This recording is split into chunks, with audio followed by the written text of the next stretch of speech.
دا وروره د غلا لاره ده او د دې روان دي اټلی ته روان دي او بس دغه سلو غونته څه بوتل ځان سره راغستې دي بس دغه خوراک ته وایي دا ټول ځنګلونه دي څه پاټي هغه ده امیر صاحب دی امیر صاحب صفا وایه دا وخت کاکي هغه مخکې روان دي په دې کم عمرې کې دیم راوتې دی د ډالرو په غم کې دی خو وګوره که نه امیر صاحب لار څنګه وه په لاره درته څه مشکلات پېښ شو څه ډانچې مانچې یا څه او د اوبو حالت څنګه دی اوبه میلاویږي په دې لارو په دې لارې نور څوک راشي بابو څه میسج ورکوې دې ته ګوره بس دغه چپس خوراک دي دا امیر صاحب وایي په درېیمه ورځ بعد راته میلاوږي چپس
ډېره سخته لار ده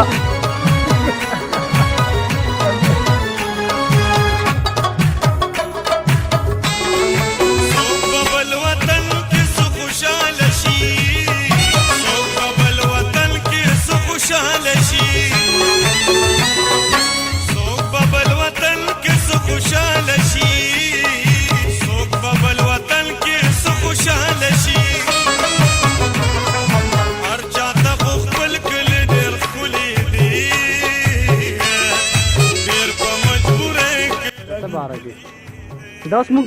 د کوم بارډر خواته رسېږو بابو دا دې کسانو ته ووایه شاید ته پته دلته شاید مسافر کې مې کلونه میاشتې ولګېدې مسافر کې مې کلونه میاشتې ولګېدې دا علاقه بابو دغه مخامخ چې ښکاري موږ چې کم کراس کړو که نه دا کم بارډر دی دا غواله که دا ښکاري چې ایران بارڈر مون کراس کو اوس رو رسیدو اور داغر بابو